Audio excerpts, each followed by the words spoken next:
मैं तुम्हें अल्लाह के फजल व करम से यकीन दिलाता हूँ कि तुम्हारी तवक्कुआत पर पूरा उतरूंगा। अब कमांडो लीडर शेरवान ने मेज पर उल्टी रखी हुई पॉकेट बुक उठाई, उसके कागज पर लिखी हुई तहरीर को गौर से पढ़ा और पॉकेट बुक बंद करके मुझसे मुखातिब हुआ। हम कश्मीरी मुजाहिदीन आज़ादी कश्मीर के महाज पर भारतीय फौजों के जुल्म सितम का पूरे जज्बे और जोश के साथ मुकाबला कर रहे हैं। हमारी कोई प्रोफेशनल फौज नहीं है, हमारे पास कहीं से असलहा भी नहीं आता। हम दुश्मन के एमुनिशन जखीरों पर शब खून मारकर उसी का असलहा उसके खिलाफ इस्तेमाल करते हैं। मगर मुसीबत यह है कि हमें महदूद वसाइल और महदूद नफरी के मसाइल का सामना करना पड़ता है। जब दुश्मन के पास न जंगी मटेरियल की कमी है न फौज की नफरी की, हम उसका एक एमुनिशन डिपो उड़ाते हैं तो वो उसकी जगह दूसरा एमुनिशन डिपो बना लेता है। उसकी 2 गन्ने बर्बाद होती हैं, उनकी जगह फौरन नई गन्ने लाकर कमी पूरी कर लेते हैं। हम खात लगाकर उसके 10 फौजी हलाक करते हैं तो उनकी जगह फौरन दूसरे फौजी आ जाते हैं। भारतीय हाई कमांड के पास कश्मीर में मरवाने के लिए फौजों की कमी नहीं है। हिंदुस्तान की सारी फौज को तुम न तबाह कर सकते हो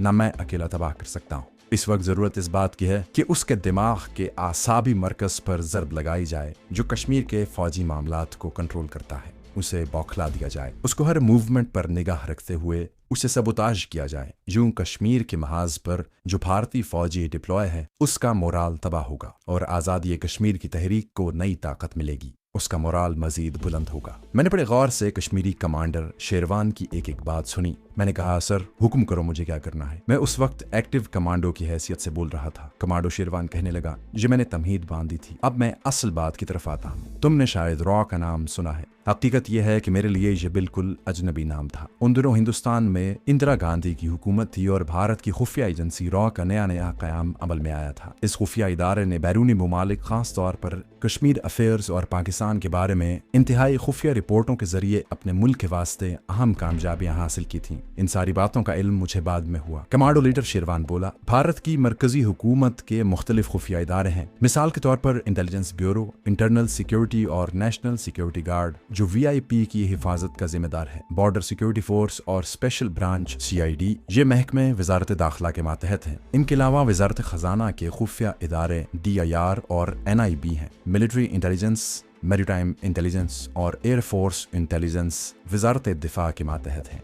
लेकिन रॉ का खुफिया इदारा बराह रास्त वजीर आजम इंदिरा गांधी के मातहत है और उसका हेड ऑफिस कैबिनेट सेक्रेटेरिएट में है। रॉ मुखफ़फ़ है रिसर्च एंड एनालिसिस विंग का। ये खुफिया इदारा भारतीय हुकूमत का आसाबी मरकज़ है। ये इदारा हुकूमत को हर किस्म की मुल्की और गैर मुल्की सरगर्मियों की रिपोर्टें मुहैया करता है और इन रिपोर्टों की रोशनी में दुश्मन मुल्क के अंदर दहशत गर्दी और तखरीबकारी के प्रोग्राम तैयार किए जाते हैं। कश्मीर में रॉ की सरगर्मियाँ बहुत महदूद हैं क्योंकि यहाँ भारत अपने फौजी यूनिट धड़ाधड़ झोंक रहा है और दहशत गर्दी और तखरीबकारी का सारा काम भारतीय फौज अंजाम दे रही है, जिसका मुकाबला कश्मीरी मुजाहिद अपनी जानों का नजराना देकर हर महाज पर कर रहे हैं। इस वक्त कश्मीर के हर महाज पर हम मुजाहिदीन का गलबा है और इंडियन फौज को हमारी गोरीला सरगर्मियां जबरदस्त नुकसान पहुंचा रही हैं। हमारी इतलात के मुताबिक भारतीय हुकूमत ने रॉ के ताउन से पाकिस्तान में दहशत गर्दी और तखरीबकारी का एक बड़ा लंबा और खतरनाक प्रोग्राम वज़ा किया है। बल्कि पाकिस्तान कई शहरों में रॉ के भेजे हुए खुफिया दहशत गर्दों ने अपनी तखरीबकारियां शुरू भी कर दी हैं। इससे भारतीय हुकूमत का मकसद पाकिस्तान के सियासी और इक्तिसादी इस्तेहकाम को नुकसान पहुंचाना है। दूसरे, इंडिया की हुकूमत ये समझ रही है कि पाकिस्तान कश्मीरी मुजाहिदीन की मदद करता है,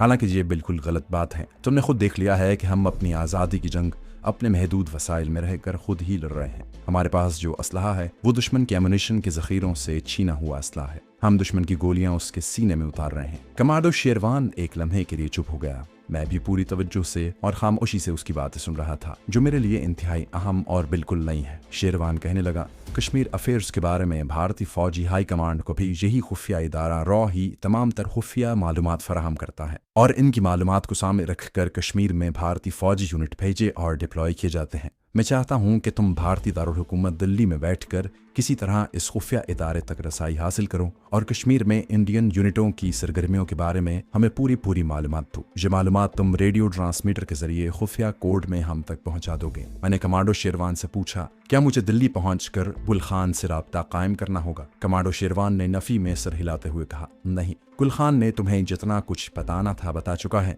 अब तुम एक दूसरे आदमी से मिलोगे। उस आदमी का ताल्लुक ना पाकिस्तान से है और ना वो इंडिया का कोई पेशेवर जासूस है। ये शख्स भारत में रहने वाला दूसरे मुसलमानों की तरह एक मुसलमान है। भारत में बसने वाले दूसरे करोड़ों मुसलमानों की तरह उसके सीने में भी इस्लाम की शमा रोशन है और वो मुखालिफ हवाओं के थपेड़ों में भी इस चिराग को रोशन रखे हुए हैं। तुम उस आदमी को जाकर मिलोगे। ये मर्द मुजाहिद मुझे कहाँ मिलेगा? मेरे इस सवाल के जवाब में कमांडो शेरवान ने मुझे उस भारतीय मुसलमान का नाम, एड्रेस बताया जो मैं जाहिर नहीं करूंगा। उसका फर्जी नाम शेर अली रख लेता हूं। कमांडो शेरवान ने कहा कि शेर अली अंग्रेजों के जमाने की हिंदुस्तानी फौज की सिग्नल कोर में रह चुका है और सिग्नल्स की खुफिया कोड साइफर और डिसाइफर करने में माहिर है। शेरवान ने कहा कि शेर अली अलीगढ़ हिंदुस्तान में ही पैदा हुआ था और अलीगढ़ की मुस्लिम यूनिवर्सिटी से उसमें साइंस के मज़ामीन के साथ 11-12 जमातें पास की थीं। कमांडो शेरवान ने बताया कि शेर अली ने नई दिल्ली के 12 खंबे के इलाके में एक फैशनेबल रेस्टोरेंट खोल रखा है। उसने मुझे रेस्टोरेंट का नाम भी बताया जो मैं यहाँ नहीं लिखूंगा। तुम दिल्ली जाकर शेर अली से मिलोगे। वो तुम्हें खुद बताएगा कि तुम्हें क्या करना है और वो तुम्हारे लिए क्या कर सकता है।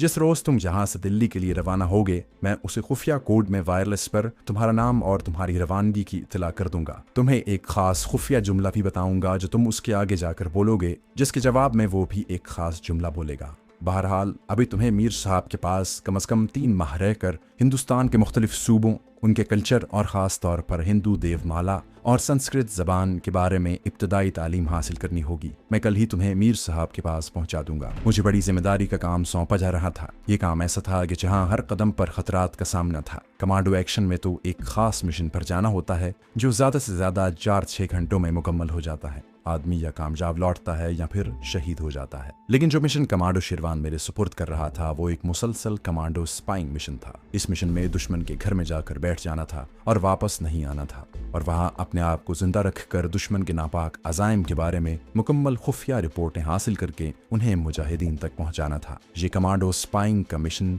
हकीकत में मेरे मिजाज के ऐन मुताबिक था। मैं खुद भी यही चाहता था कि इस्लाम और जहाद कश्मीर के लिए कोई ऐसा काम करूं जो पहले किसी ने न किया हो और जिसमें मुझे जान की बाजी लगानी पड़े। मैं खुश था कि आखिर मुझे मेरी मर्जी का एक मिशन मिल गया है। इस तरह मैं इस्लाम, पाकिस्तान और जहाद कश्मीर को तक़वियत पहुंचाने के लिए हैरत अंगेज कारनामे सरअंजाम दे सकता हूं।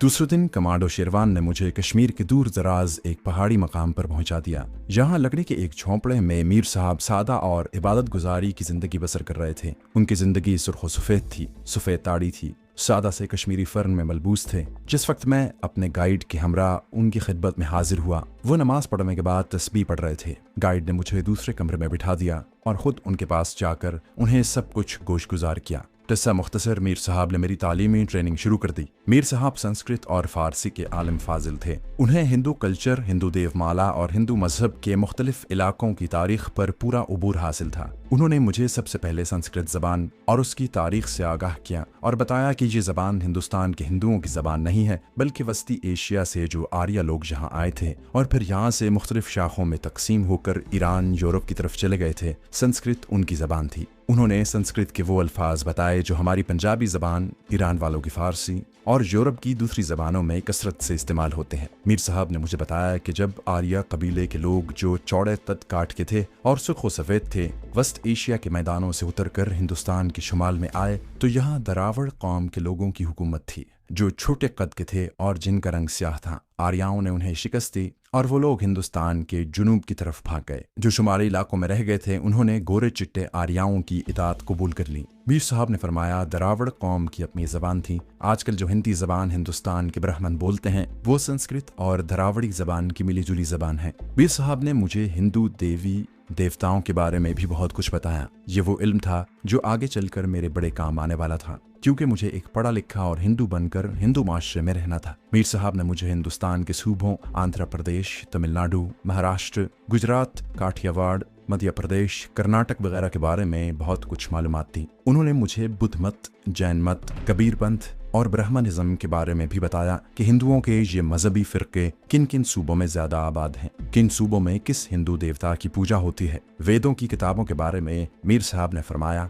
हिंदुओं के बल्कि आर्य हिंदुओं के 4 वेद हैं, ऋग्वेद, यजुर्वेद, सामवेद और अथर्ववेद। आज ये इनकी 4 शाखें हैं और शरें हैं जो उपनिषद कहलाती हैं। इनमें कायनात की इब्तिदा कैसे हुई, इंसान कहाँ से आया, उसे कहाँ जाना है, और देवी देवताओं की तारीफी अशार, अक्लो शऊर की बातों के अलावा जादू टोने और मंत्र वगैरह की भरमार है। हिंदुस्तान में अब वेदों को कोई नहीं पढ़ता, सिर्फ गीता पढ़ी जाती है और पढ़ाई जाती है। जो महाभारत की जंग में कृष्ण की एक छोटी सी तकरीर है, उसे तुम खुद पढ़ लेना। दिल्ली में तुम्हें उसका अंग्रेजी तर्जमा मिल जाएगा। हिंदू तहजीब इस वक्त मुख्तलिफ फ़िरकों में बटी हुई है। हज़ारों देवी देवताओं, बुतों, जानवरों, सांपों, बंदरों और पहाड़ों, दरख्तों, दरियाओं की पूजा होती है। हिंदुइज्म कोई ख़ास एक मज़हब नहीं है, बल्कि ये एक कल्चर है, देवमाला है। हिंदू देवी और देवताओं के मामले में एक दूसरे से हज़ारों इख्तलाफात रखते हों, मगर मुसलमान और इस्लाम दुश्मनी में वो एक दूसरे के साथ जुड़े हुए हैं। एक बात हमेशा अपने जहन में रखना कि हिंदुओं ने पाकिस्तान को कभी तस्लीम नहीं किया। जिस रोज़ पाकिस्तान का क़याम अमल में आया था,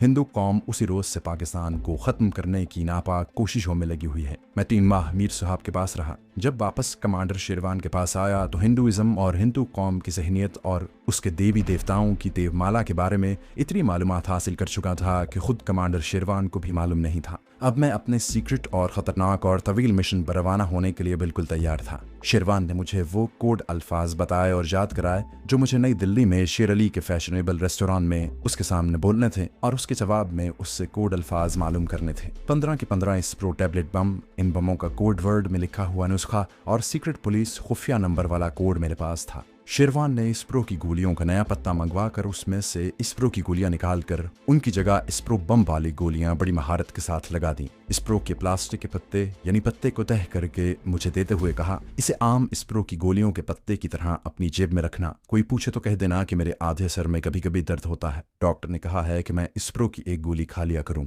इन टैबलेट बमों के तैयार करने का जो नुस्खा है उसको तह करके अपनी जैकेट की अंदर वाली जेब में खुफिया पुलिस के खास नंबर वाले कार्ड के साथ ही रख लो। तुम्हें अब किसी कमांडो, चाकू और पिस्तौल वगैरह की जरूरत नहीं है। हमारा आदमी तुम्हें बस स्टैंड तक छोड़ने तुम्हारे साथ जाएगा। आगे तुम खुद सफर करोगे। हाँ, एक बात का खास ख्याल रखना, दिल्ली पहुंचने के बाद खुद गुल खान से मिलने की कोशिश न करना। हाँ, किसी मुश्किल में फंस जाओ तो उससे मदद हासिल कर सकते हो, क्योंकि अब तुम जिस मिशन पर जा रहे हो उसकी रहनुमाई शेर अली करेगा। उसके बाद कमांडो शेरवान ने मुझे अपने बटवे में से शेर अली की एक तस्वीर निकाल कर दिखाई जो पासपोर्ट साइज की थी। ये एक उथेड़ उम्र शख्स की तस्वीर थी जिसके नक्श और आंखें बड़ी चमकदार थी, दाढ़ी मूंछ गायब थी, सर के बाल सफेद हो रहे थे। ये हमारे मर्द मुजाहिद शेर अली की तस्वीर है। ये हैरत अंगेज खूबियों वाला आदमी है। ये तुम्हें वहां जाकर मालूम हो जाएगा। इसकी शक्ल अपने जहन में बिठा लो। फिर शेरवान ने मुझे शेर अली की नई दिल्ली वाले फैशनेबल रेस्टोरेंट का नाम बताया और उठते हुए कहा, मैं आज रात शेर अली को वायरलेस पर तुम्हारे बारे में पैगाम पहुंचा दूंगा।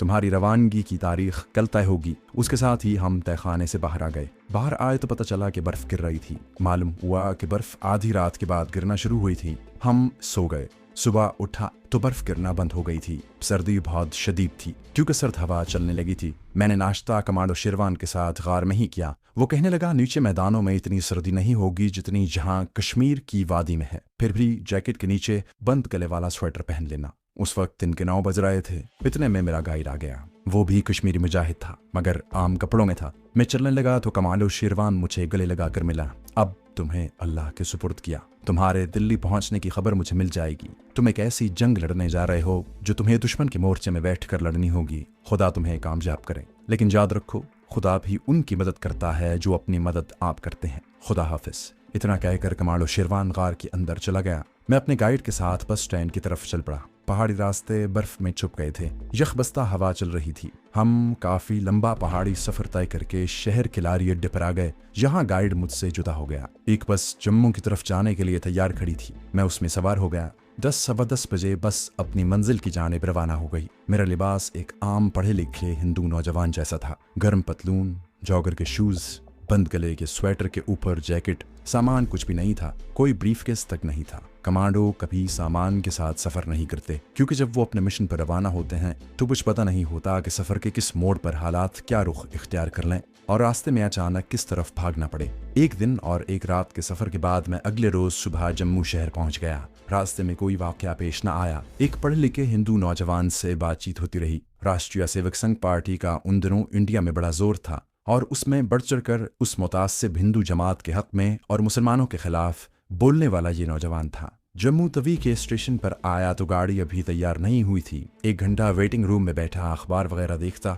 और चाय पीता रहा। आखिर गाड़ी प्लेटफॉर्म पर आकर रुक गई। मेरे पास इंटर क्लास का दिल्ली तक का टिकट था। अब इंडिया की रेलगाड़ियों में इंटर क्लास मौजूद थी। बाद में ये क्लास खत्म कर दी गई। ठीक वक्त पर गाड़ी दिल्ली की तरफ चल पड़ी। ट्रेन मशरकी पंजाब के मैदानी इलाकों में आई तो सर्दी की वो शिद्दत हो गई जो ऊपर कश्मीर की पहाड़ियों में थी। कश्मीर की पहाड़ियों में तो बर्फबारी हो रही थी, मगर नीचे मैदानों में सर्दी कम से कम मुझे खुशगवार लग रही थी।